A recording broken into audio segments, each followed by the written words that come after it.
Perkenalkan, nama saya Apriliana Aziza dengan NIM L1A024076, kelas MSPB, Prodi Manajemen Sumber Daya Perairan, Fakultas Perikanan dan Ilmu Kelautan, Universitas Jenderal Sudirman.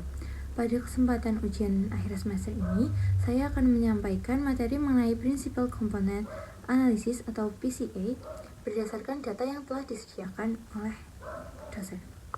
Setelah data yang disediakan itu dipindah ke Excel, kita bisa langsung copy paste aja.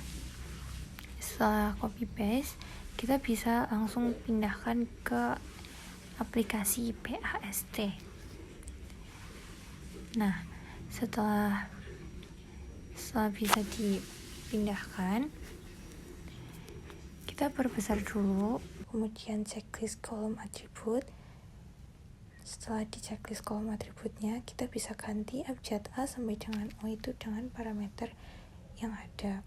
Itu caranya kita kembali ke Excel, kemudian copy parameternya.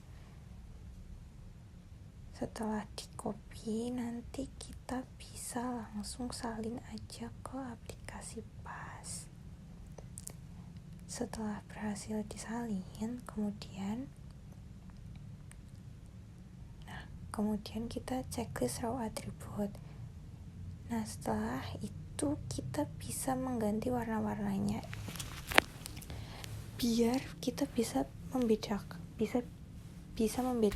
stasiun-stasiunnya, kayak stasiun 1 dengan warna aqua dan seterusnya gitu. Jadi untuk membedakan, setelah selesai memilih warnanya, ini lumayan lama ya karena warna-warnanya banyak dan saya bingung pakai warna apa aja. Setelah itu kita bisa mengganti angka-angka ini itu menjadi nama-nama stasiun. Jadi kayak stasiun 1 sampai dengan stasiun 6. Kita sebutin aja ya, soalnya lumayan lama.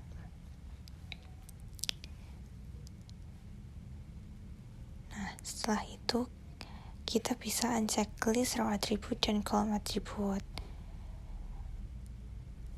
Setelah itu kita bisa blok semua datanya, kemudian kita ke multivariate, origination, dan pilih yang PCA. Kemudian kita perbesar aja, kemudian kita ke scatter plot, dan kita bisa checklist bplot dan row labelsnya. Nah, jadi berdasarkan hasil analisis Principal Component Analysis atau PCA yang sudah saya lakukan, saya akan menjelaskan stasiun mana yang paling relevan sebagai daerah pemijahan dan daerah asuhan ikan berdasarkan posisi dalam bplot ini dan juga didukung oleh jurnal ilmiah. Yang pertama, untuk daerah pemijahan atau spawning ground, yaitu stasiun yang paling relevan adalah stasiun 3. Kenapa? Karena kalau kita lihat di bplot PCA, stasiun 3 berada sangat dekat dan searah dengan vektor larva ikan. Nah, larva ikan ini adalah indikator utama bahwa proses pemijahan atau reproduksi terjadi secara aktif di daerah tersebut. Hal ini juga diperkuat oleh jurnal dari Pahingguan et al. Tahun 2018 dalam jurnal Macquarie yang menyebutkan bahwa kelimpahan larva ikan yang tinggi di suatu stasiun menunjukkan bahwa area tersebut adalah lokasi potensial untuk pemijahan.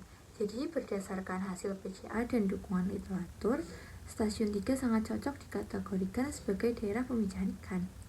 Nah, untuk soal yang 3, yaitu untuk daerah asuhan atau feeding ground, stasiun yang paling relevan adalah stasiun 1 dan stasiun 2. Alasannya mengapa? Karena kedua stasiun ini berada cukup dekat dengan vektor plankton pada grafik PCA. Seperti yang kita tahu, plankton adalah sumber makanan utama bagi larva dan juvenil ikan. Penjelasan ini juga didukung oleh jurnal dari Utojo tahun 2016 dalam jurnal Ilmu dan Teknologi Kelautan Tropis yang mengatakan bahwa komunitas plankton yang melimpah menunjukkan potensi besar sebagai daerah asuhan ikan karena menyediakan pakan alami yang dibutuhkan untuk pertumbuhan ikan muda. Sekian yang dapat saya jelaskan. Kurang lebihnya mohon maaf apabila ada salah kata dan penyampaian yang kurang. Wassalamualaikum warahmatullahi wabarakatuh. Terima kasih.